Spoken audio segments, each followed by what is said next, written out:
Bonjour chacune et chacun, bienvenue à cette célébration dominicale en ligne pour l'Église réformée Saint-Jean à Montréal. Je m'appelle Carrie Speedy, je suis un des pasteurs de l'Église réformée Saint-Jean et c'est mon plaisir de pouvoir vous accueillir en ligne pour cette célébration. Nous commençons chaque célébration, chaque culte avec la convocation. La convocation nous rappelle que c'est Dieu qui nous invite, qui nous rappelle vers lui pour recevoir ses bénédictions. Et notre convocation d'aujourd'hui vient du psaume 121 qui dit « Je lève mes yeux vers les montagnes, d'où me viendra le secours. Le secours me vient de l'Éternel qui a fait le ciel et la terre, qui ne permette pas à ton pied de trébucher et qu'il ne somnole pas celui qui te garde. Non, il ne somnole pas, il ne dort pas celui qui te garde, Israël. L'Éternel est celui qui te garde. L'Éternel te gardera de tout mal, il gardera ta vie. L'Éternel gardera ton départ et ton arrivée dès maintenant et pour toujours. » Chers bien-aimés, demandons l'aide de Dieu dans la prière pour cette célébration. Notre Dieu et Père, nous te remercions pour cette journée, pour ces quelques moments que tu as mis à part pour que nous puissions communier avec toi. Nous te prions, notre Dieu, de nous guider dans ta parole à travers les chants, à travers la confession, à travers le message, afin que nous puissions être encouragés une fois de plus, pour que nous soyons rappelés encore combien tu nous aimes et combien tu te soucies de nous. Pardonne-nous nos péchés, notre Père. Purifie nos pensées, nos désirs. Et Seigneur, fortifie-nous dans la foi, car nous sommes faibles. Nous t'aimons tant, car tu nous as aimés en premier. Et nous te demandons toutes ces choses pour ta gloire, au nom de Jésus-Christ, notre Seigneur et Sauveur, et par la puissance et la présence du Saint-Esprit qui nous unit tous les uns avec les autres. Amen. Nous allons chanter comme premier chant « Toi seul est digne ». Adorons notre Dieu en chantant.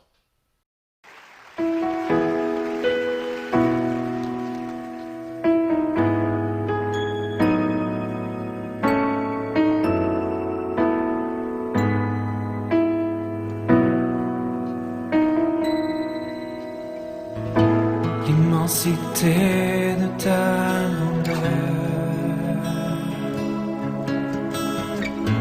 me montre que je ne suis rien.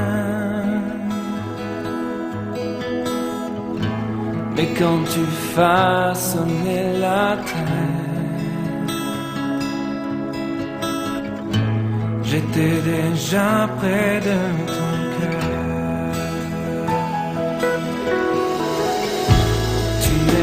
Avant que je sois,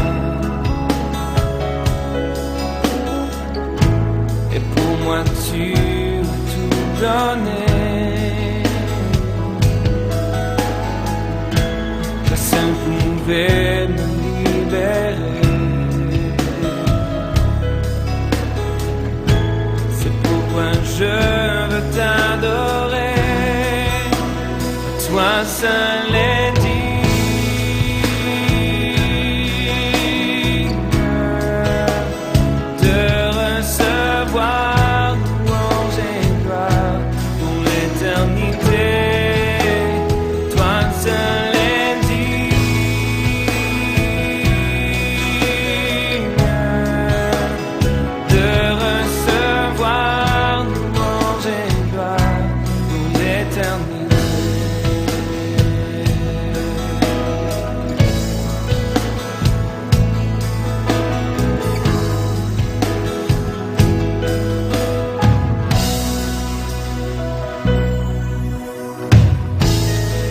présence, je me tiens, car tu as ce dont j'ai besoin. La joie, la vie et le bonheur sont dans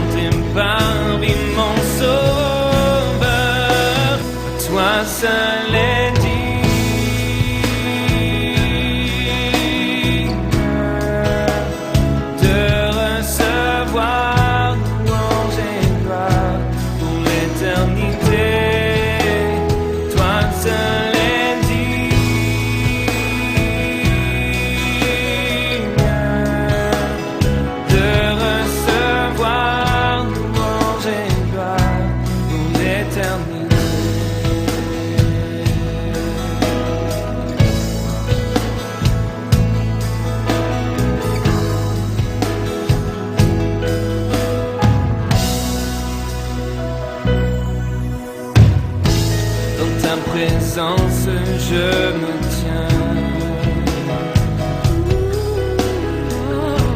Car tu as ce dont j'ai besoin. La joie, la vie et le bonheur sont dans tes paris, mon sauveur. Toi seul est digne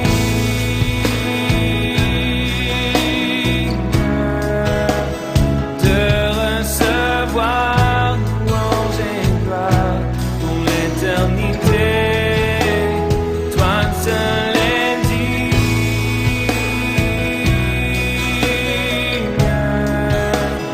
de recevoir louange et gloire pour l'éternité.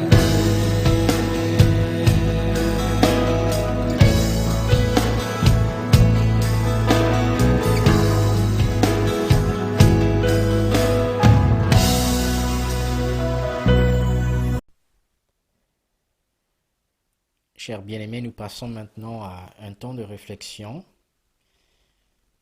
C'est un moment où nous confessons nos péchés devant Dieu et où nous le demandons aussi de nous pardonner. Et il nous donne aussi l'assurance que nous sommes déjà pardonnés grâce au sacrifice de Jésus. Donc, pour nous aider à confesser nos péchés, nous allons prendre les paroles du psaume 139 qui dit « Examine-moi, ô Dieu, et connais mon cœur. Mets-moi à l'épreuve et connais mes pensées. Regarde si je suis sur une mauvaise voie et conduis-moi sur la voie de l'éternité. » Ce texte nous rappelle que nous examinons, que nous demandons Dieu à nous examiner, pas parce que nous aimons sentir mal, mais parce que ultimement nous voulons marcher sur la voie que lui-même a tracée pour nous. Donc prenons quelques moments pour prier Dieu, pour demander pardon. Notre Dieu et Père, nous voici devant toi, rassemblés chez nous, pour te louer, pour t'adorer, pour te demander pardon.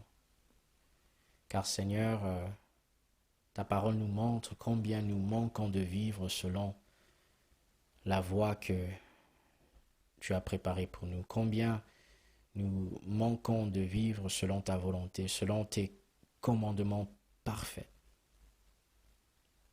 Seigneur, ta loi est bonne, tes commandements sont bons, mais nous sommes mauvais.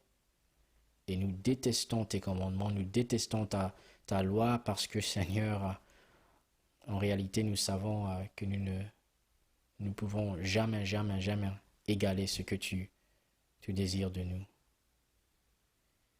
C'est pourquoi nous te demandons pardon pour notre attitude, mais aussi pour nos actes, nos pensées, nos mauvais désirs, tout ce qui va à l'encontre de ta volonté pour nous. Pardonne-nous, s'il te plaît, notre Père. Pardonne-nous au nom de Jésus-Christ, qui est notre seul espoir. Amen. Nous prenons comme assurance de pardon quelques versets du psaume 51 qui dit « Purifie-moi avec l'hysope, et je serai pur, lave-moi, et je serai plus blanc que la neige. Fais-moi entendre des chants d'allégresse et de joie, et les os que tu as brisés se réjouiront. Ô Dieu, crée en moi un cœur pur, renouvelle en moi un esprit bien disposé. Rends-moi la joie de ton salut, et qu'un esprit de bonne volonté me soutienne. Seigneur, ouvre mes lèvres, et ma bouche proclamera ta louange. » Chers bien-aimés, nous sommes purifiés, non parce que nous avons fait quelque chose, non parce que nous l'avons mérité, mais tout simplement parce que Dieu, dans sa grâce, a choisi de nous pardonner. Il nous a pardonné grâce à la vie parfaite de Jésus, grâce à son sacrifice à notre place. Et nous le savons parce qu'il a ressuscité Jésus. C'est comme si quand Jésus est sorti du tombeau, c'est comme si Dieu déclarait « C'est fini, c'est fini, je vous accepte, je vous aime. Jésus a tout fait pour nous.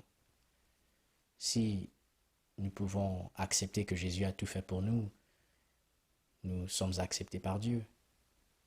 C'est ce qu'il a fait pour nous. Et c'est pourquoi nous vivons avec espoir aujourd'hui. Et c'est pourquoi nous voulons maintenant répondre à cette grâce de Dieu en chantant « Seigneur, à quel autre ?»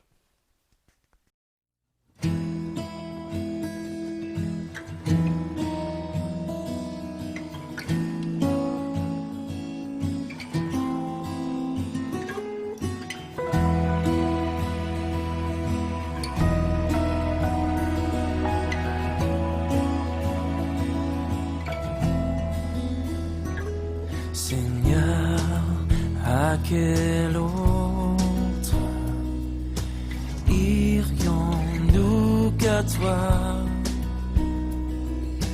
Tu as les paroles de la vie éternelle, et nous avons cru, et nous avons connu que tu es le Christ, le Fils du Dieu vivant.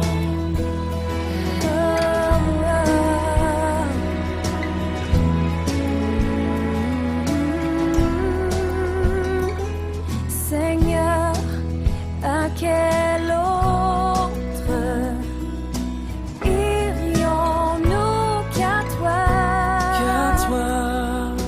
Tu as les paroles de la vie éternelle, et nous avons cru, et nous avons connu que tu es le Christ, le Fils du Dieu vivant. Et nous avons cru, et nous avons connu que tu es le Christ, le Fils du Dieu vivant. Oh, oh,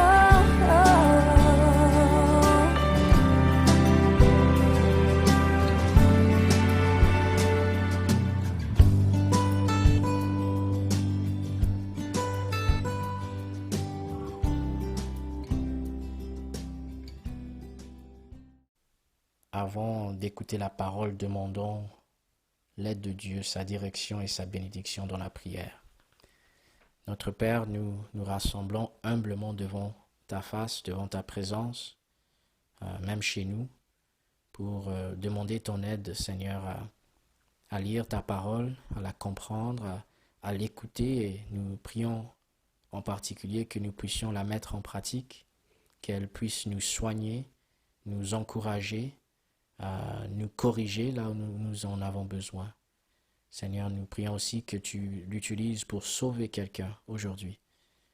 Seigneur, nous demandons que nous puissions expérimenter davantage la joie qui vient de l'évangile de Jésus-Christ, qui a vécu pour nous, qui est mort pour nous, qui est ressuscité pour nous et qui règne et intercède pour nous maintenant même. C'est dans son saint nom que nous prions. Amen.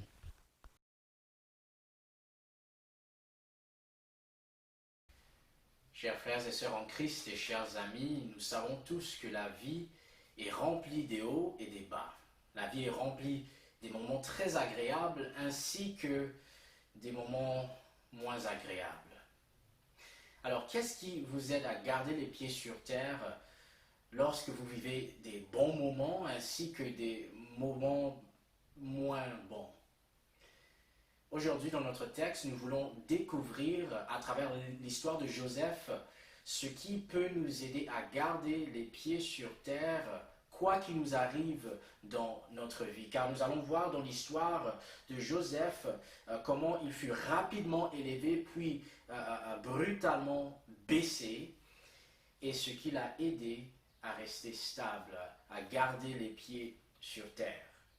Donc aujourd'hui, nous reprenons l'histoire de Joseph. Joseph qui fut vendu en tant qu'esclave par ses propres frères à cause de leur haine pour lui et qui arrive en Égypte. Donc nous lisons notre texte d'aujourd'hui qui se trouve dans Genèse chapitre 39 et nous allons le lire au complet. Écoutons la lecture de la sainte et parfaite parole de Dieu. Quant à Joseph, on l'avait fait descendre en Égypte, et Potiphar, l'officier du Pharaon qui était chef des gardes, un Égyptien, l'avait acheté aux Ismaélites qui l'y avaient fait descendre. L'Éternel fut avec Joseph, et la réussite l'accompagna. Il habitait dans la maison de son maître égyptien. Son maître vit que l'Éternel était avec lui, et que tout ce qu'il entreprenait, l'Éternel le faisait réussir entre ses mains, et Joseph trouva grâce aux yeux de son maître.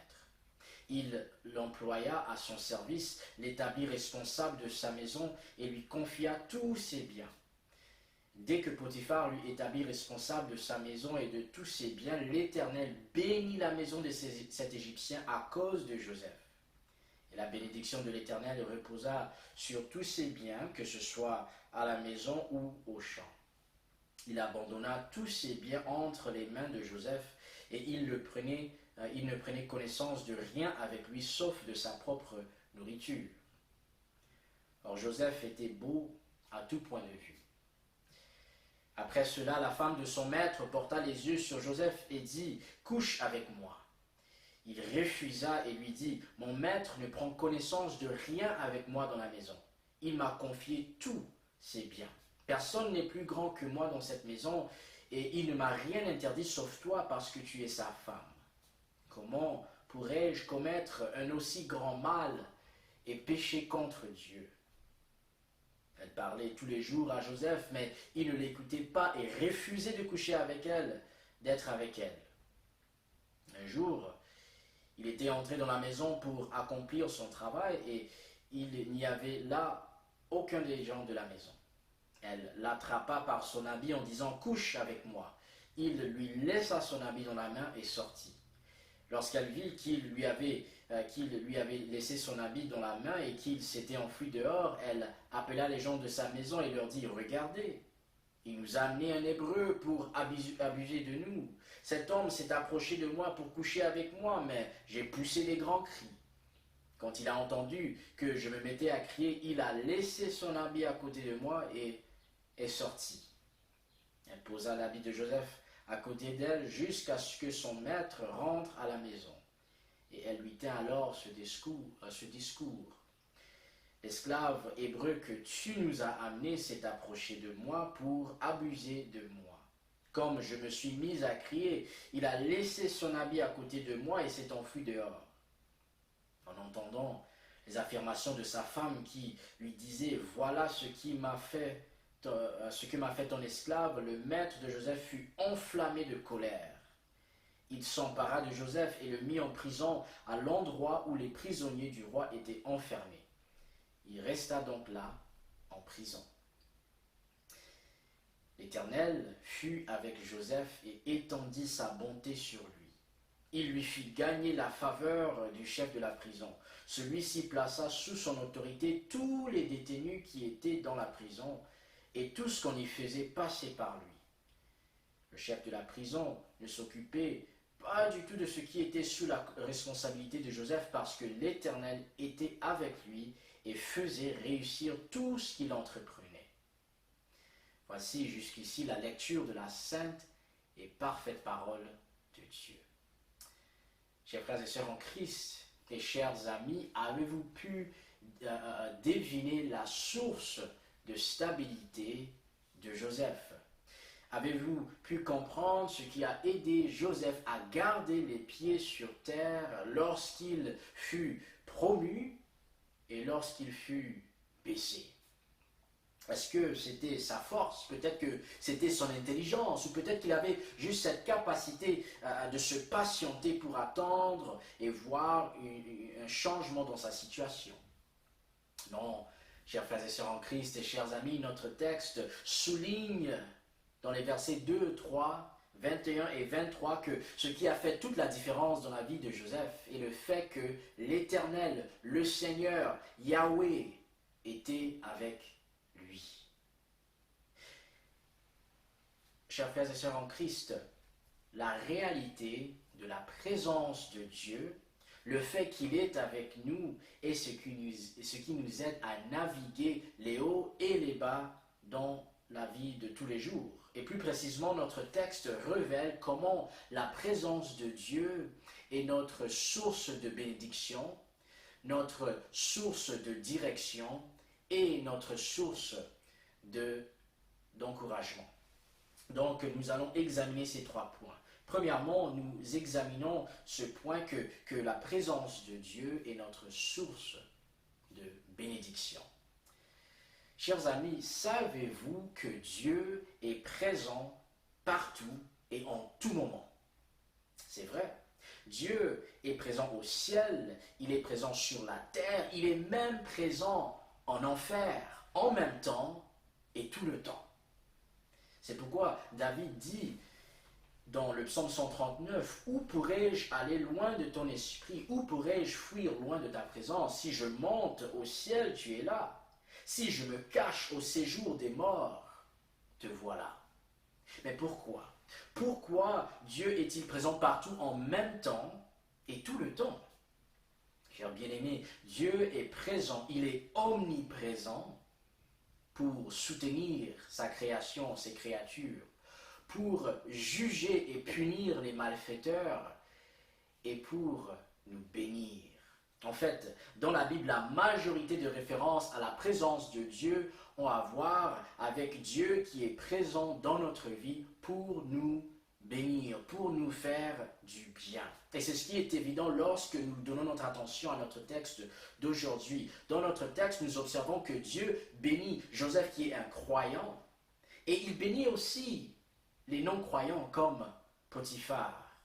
Et chers bien-aimés, ce désir de bénir tout le monde découle de Dieu lui-même, de Dieu qui est bon, de Dieu qui a un souci pour toutes ses créatures, même celles qui le rejettent, même celles qui se moquent de lui.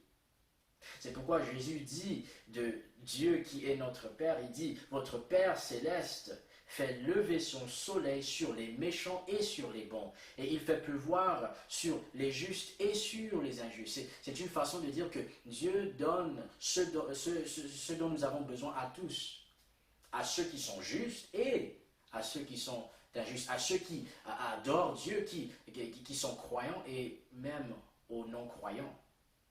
Et cela fait un peu réfléchir, n'est-ce pas? Car nous avons été élevés dans notre société pour croire que tout ce que nous recevons parce que nous l'avons mérité, parce que nous avons travaillé pour ce que nous avons. Et donc, si je suis marié aujourd'hui, c'est parce que j'ai fait plusieurs choses pour mériter que mon épouse me marie. Si je travaille aujourd'hui dans mon poste pastoral, c'est parce que j'ai fait plusieurs choses pour le mériter. Mais notre texte d'aujourd'hui ne nous laisse pas arriver à la même conclusion en ce qui concerne le succès de Joseph. Le texte ne dit pas que Joseph a travaillé fort, il a bossé, c'est pourquoi il a réussi. Non, nous lisons dans les versets 2 et 3 que l'Éternel fut avec Joseph et la réussite l'accompagna.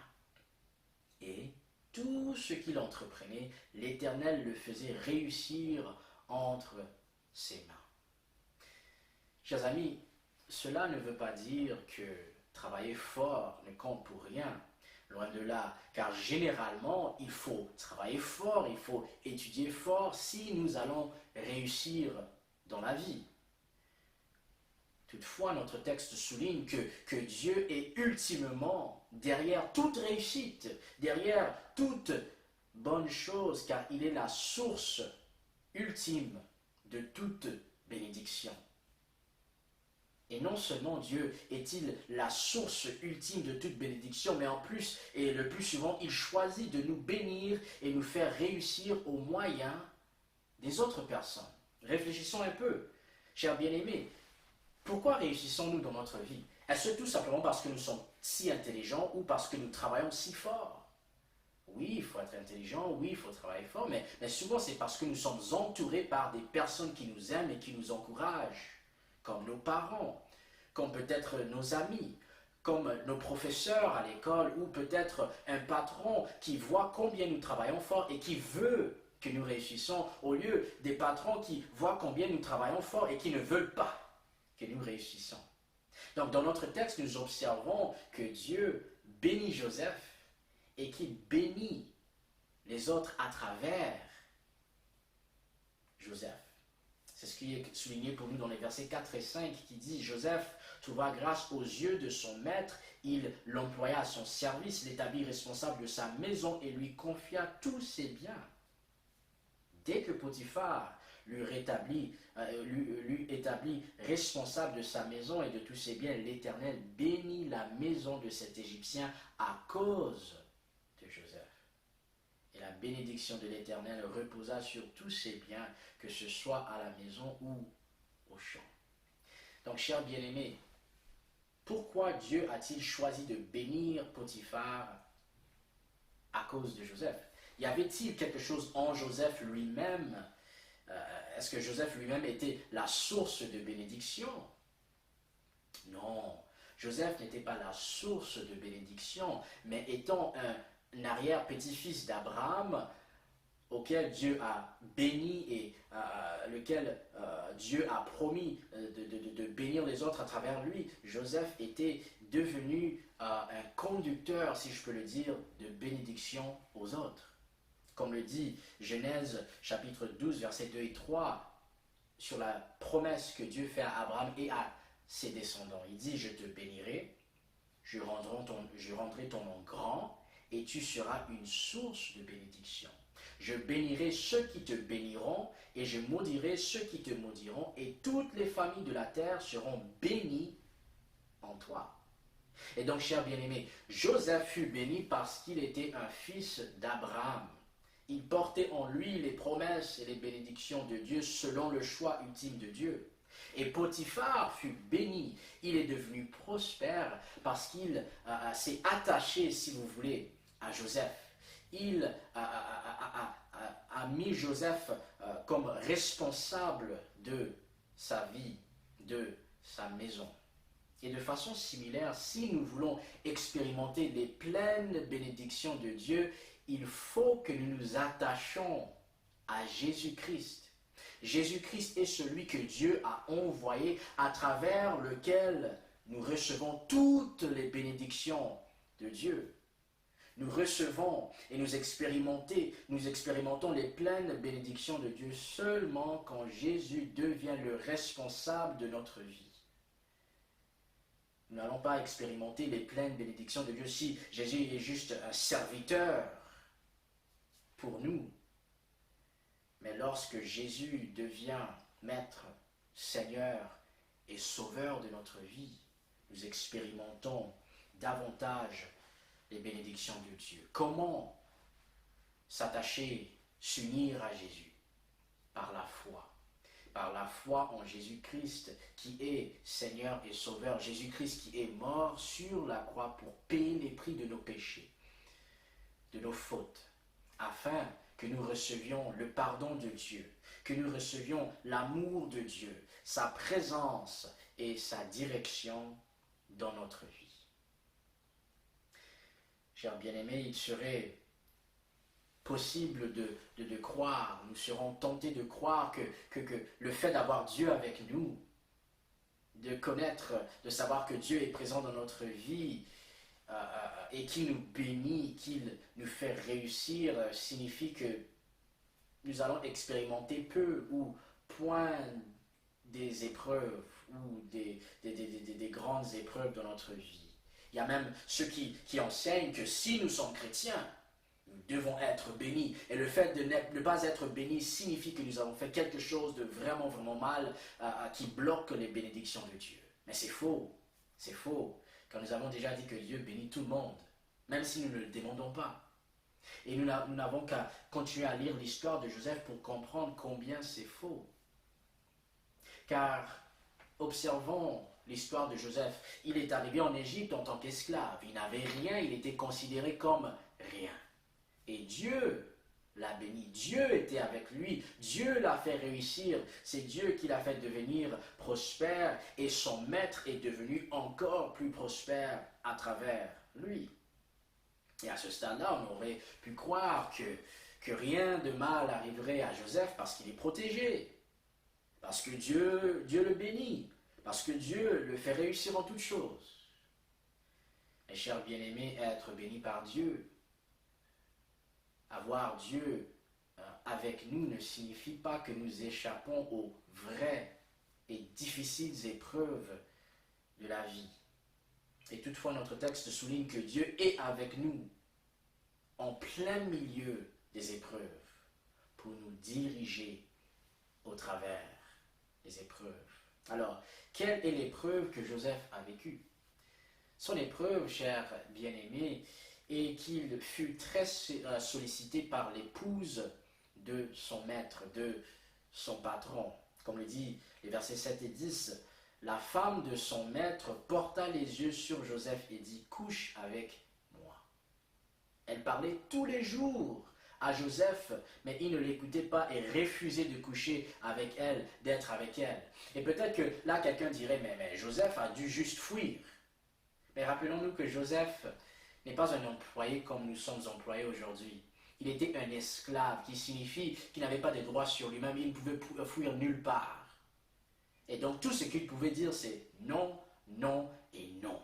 Et c'est ce qu'il a continué à dire. Mais ce n'était pas assez pour cette femme très méchante. Un jour, elle a essayé de forcer Joseph à coucher avec elle. Lui, il a refusé. En refusant, il a laissé un habit, son habit. Et cette femme a fabriqué un mensonge sur Joseph, que nous lisons dans les versets 17 à 18. Elle dit à son mari, l'esclave hébreu que tu nous as amené s'est approché de moi pour abuser de moi. Comme je me suis mise à crier, il a laissé son habit à côté de moi et s'est enfui dehors. Et quel était le résultat de ce mensonge? Est-ce que son maître a attendu vérifier si elle disait la vérité? Non. Il était en colère contre Joseph. Et il a pris Joseph, il l'a jeté en prison. Il l'a jeté en prison pour quelque chose que finalement il n'a pas fait. Joseph était innocent. Chers frères et sœurs en Christ, qu'est-ce que vous aurez fait à sa place? Sachant que même si vous restez fidèle, même si vous faites ce qui est juste, vous serez jeté en prison, traité de criminel à cause de cette femme qui voulait avoir quelque chose d'interdit par Dieu. Chers bien-aimés, qu'est-ce qui a empêché Joseph de commettre l'adultère, de coucher avec la femme de son maître? Sans doute, c'était le fait qu'il voulait rester fidèle à son maître, à celui qu'il a tant confié. Mais le plus important pour Joseph était de ne pas pécher contre Dieu. Comme le dit le verset 9, « Comment pourrais-je commettre un aussi grand mal et pécher contre Dieu ?» Chers bien-aimés, la question de Joseph semble indiquer qu'il était au courant, qu'il était conscient du fait que Dieu était avec lui, que Dieu était présent, que c'est Dieu qui était la source de toutes les bénédictions et bienfaits dans sa vie. Chers bien-aimés, si vous êtes comme moi, vous ne ressentez pas toujours que Dieu est avec vous. La présence de Dieu, la connaissance qu'il est avec nous n'est pas toujours quelque chose de ressenti, mais c'est quelque chose qui est vrai. Car Dieu nous parle des vraies choses dans sa parole. Et c'est dans sa parole, par exemple, que nous lisons les mots de Jésus dans Matthieu 28, verset 20, où il dit à ses disciples, avant de quitter, pour entrer au ciel, il dit, « Et moi je suis avec vous tous les jours jusqu'à la fin du monde. » Chers bien-aimés, nous pouvons avoir cette assurance que Dieu est avec nous pour toujours si nous avons mis notre foi en Jésus-Christ. lui qui est Dieu avec nous, lui qui est descendu du ciel, devenu un autre être humain, a souffert avec nous et pour nous sur la croix. Le même Jésus qui est mort sur la croix pour payer le prix de nos péchés, a été condamné à notre place, est le même qui veut nous diriger au milieu et au travers les épreuves de notre vie. Il nous dirige à travers son Esprit Saint et par sa parole. Nous observons cela dans sa vie lorsqu'il fut tenté par le diable. Si vous allez lire Matthieu 4, vous allez voir quelque chose de très intéressant. C'est que c'est le diable qui amène Jésus dans le désert pour être tenté. C'est aussi le diable qui l'accompagne, qui le fortifie. Et nous observons aussi que Jésus se fie à la parole de Dieu pour répondre au diable. Et chers bien-aimés, Jésus nous donne son Saint-Esprit lorsque nous devenons chrétiens. Le Saint-Esprit est un don, une personne qui vient demeurer en nous. Il vient nous habiter. Et Dieu nous donne également sa parole à travers laquelle il nous dirige. En plus, il nous donne l'Église, nos frères et sœurs en Christ qui sont censés nous entourer, nous aider, marcher avec nous afin que nous puissions résister aux tentations, afin que nous puissions traverser au travers les épreuves, non seuls, mais ensemble, en communion les uns avec les autres, avec notre Dieu. Car Dieu est avec nous pour nous bénir et pour nous diriger. Et finalement, Dieu est avec nous pour nous encourager. Chers bien-aimés, qu'est-ce qui se passe lorsque nous chutons? Ou, comme Joseph, lorsque notre fidélité envers Dieu mène aux circonstances encore plus difficiles? Où est Dieu lorsque nous nous retrouvons dans une situation vraiment qui nous dépasse vraiment? Chers bien-aimés, Dieu était-il avec Joseph lorsqu'il fut jeté en prison? Notre texte dit oui. Dieu était avec Joseph. Comme le dit le verset 21 et 23. L'Éternel fut avec Joseph et étendit sa bonté sur lui. Il lui fit gagner la faveur du chef de la prison. Le chef de la prison ne s'occupait pas du tout de ce qui était sous la responsabilité de Joseph parce que l'Éternel était avec lui et faisait réussir ce qu'il entreprenait. Chers bien-aimés, lorsque nous sommes entourés d'épreuves, lorsque nous vivons des difficultés, lorsque nos circonstances nous dépassent, nous sommes tentés de croire vraiment que Dieu nous a abandonnés, que Dieu ne se soucie plus de nous, que nous méritons ce que nous vivons. Chers bien-aimés, en réalité, nous méritons beaucoup pire que ce que nous vivons. Et toutefois, Dieu ne nous punit pas. Il ne nous traite pas selon ce que nous méritions vraiment. Pourquoi? Parce que Jésus-Christ a subi sur la croix la colère éternelle de Dieu que méritent nos péchés, que méritent nos fautes, que méritent nos sales pensées, que méritent nos paroles qui manquent de respect. Il a subi pour toute personne qui croit en lui, pour toute personne qui dit « Jésus, je ne peux pas, mais tu peux ». Pour toute personne qui dit « Jésus, je crois en toi, aide-moi ». Chers bien-aimés, c'est pourquoi Jésus, lorsqu'il souffrait sur la croix, a crié avant de mourir, avant de rendre l'âme, « Mon Père, plutôt mon Dieu, pourquoi m'as-tu abandonné ?» Il fut abandonné par son Père, par notre Dieu, afin que tous ceux qui croient en lui ne soient jamais abandonnés par notre Dieu. Donc, chers frères et sœurs en Christ, si vous êtes confiés à Jésus, même si votre foi est faible, même si vous faites des échecs, sachez une chose, une vérité. C'est que Dieu est avec vous. Il ne va pas vous abandonner, il ne vous abandonnera jamais, jamais, jamais. Pourquoi? Parce que tout ce que vous méritez, Jésus l'a subi à votre place. Et c'est seulement par la foi en Jésus-Christ que vous recevez toutes les bénédictions de Dieu, tout son amour, toute sa bienveillance, grâce à la foi en Jésus-Christ. Si vous écoutez ce message aujourd'hui et que vous ne connaissez pas Dieu, et que vous n'êtes pas encore unis à Jésus-Christ par la foi, mais vous vous sentez découragé, vous vous sentez perdu, vous vous sentez abandonné, je vous invite aujourd'hui, je vous implore, mettez en Jésus-Christ votre foi pour être pardonné, pour être accepté par Dieu, pour être justifié, pour savoir que vous êtes béni. Pourquoi? Parce que Dieu est avec vous, pour vous bénir, pour vous diriger, pour vous encourager là où vous êtes maintenant et aujourd'hui. Mettez votre foi en Jésus-Christ.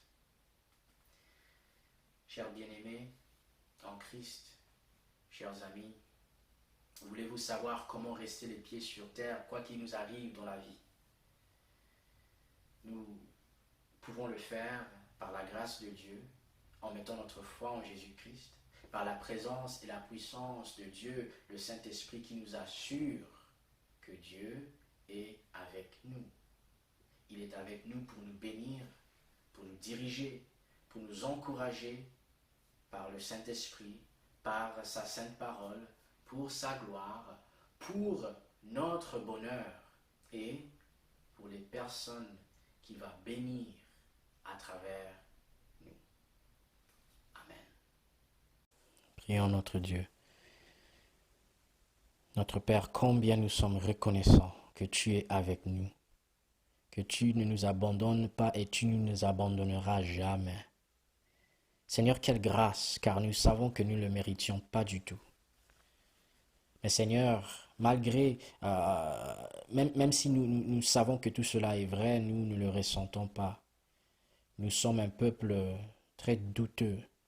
Et donc nous te prions, s'il te plaît, de nous aider à saisir ces vérités, à vivre ces vérités même quand nous ne les ressentons pas. Seigneur, nous te prions, s'il te plaît, de nous aider à nous fier non à nos émotions, non à notre intelligence, mais aide-nous à nous confier à ta parole, à ce que tu as révélé, à ce qui est objectif, le fait que tu nous aimes, le fait que tu as envoyé ton Fils mourir pour nous, le fait, Seigneur, que tu es toujours présent par ton esprit. Seigneur, merci d'être un Dieu qui bénit, un Dieu qui fait réussir, un Dieu qui bénit les autres, même à travers des personnes faibles comme nous. Merci de nous avoir bénis en toutes choses à travers Jésus-Christ. Nous voulons te servir, notre Dieu. Aide-nous à marcher avec toi en suivant Jésus, en suivant son exemple, en suivant son enseignement, en marchant ensemble, frères et sœurs, en Christ. Et Seigneur, fais en sorte aussi que nous puissions inviter les autres à marcher avec nous, pas parce que nous avons toutes les réponses, pas parce que nous sommes parfaits, mais Seigneur, parce que nous avons goûté de ta bonté, de ta grâce, de ton amour, et nous voulons vraiment que les autres en goûtent aussi. Car Seigneur, tu as dit que tu vas bénir toutes les familles de la terre à travers Jésus. Et donc, Seigneur, nous voulons parler de Jésus, nous voulons vivre une vie digne de Jésus. Et nous pouvons le faire seulement par ton Saint-Esprit, par ta grâce. Nous le désirons, Seigneur, pour ta gloire et pour le bonheur de notre prochain. Te prions au nom de Jésus-Christ. Amen. Maintenant, nous voulons chanter Dieu, ta fidélité. Chantons tous.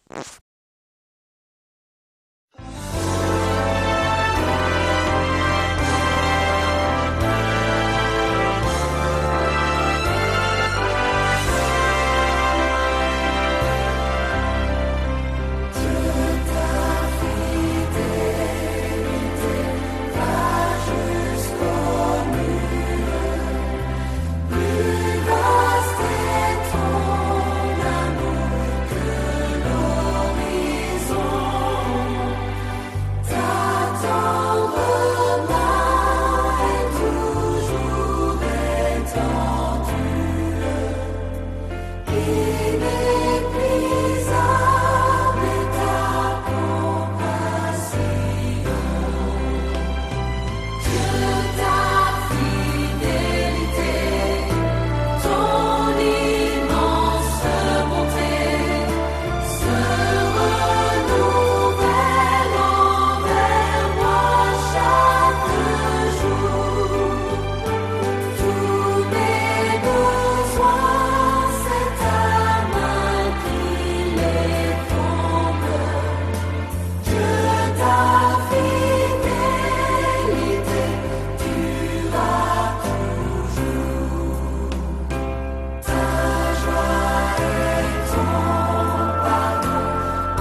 Chers bien-aimés, nous voici arrivés à la fin de la célébration. Avant de vous laisser, j'aimerais transmettre cette bénédiction de Dieu qui nous rappelle qu'il est avec nous en toutes circonstances. La bénédiction vient d'Ésaïe 43 et qui dit « Si tu traverses de l'eau, je serai moi-même avec toi. Si tu traverses les fleuves, ils ne te submergeront pas. Si tu marches dans l'eau, tu ne te brûleras pas. Si tu marches dans le feu, tu ne te brûleras pas, et la flamme ne te fera pas de mal. En effet, je suis l'Éternel, ton Dieu, le Saint d'Israël, ton Sauveur. Parce que tu as de la valeur à mes yeux, parce que tu as de l'importance et que je t'aime, je donne des hommes à ta place, des peuples, en échange de ta vie. » Amen. Nous savons que notre Dieu et Père a donné son Fils à notre place parce que nous avons tant de valeur à ses yeux. Donc, allez dans la paix, dans la grâce de Dieu, sachant qu'il est avec vous, qu'il marche avec vous pour vous bénir, pour vous diriger, pour vous encourager là où vous êtes. Et n'oubliez pas vous aussi de bénir, de guider et d'encourager ceux que Dieu a placés dans votre vie. À la prochaine.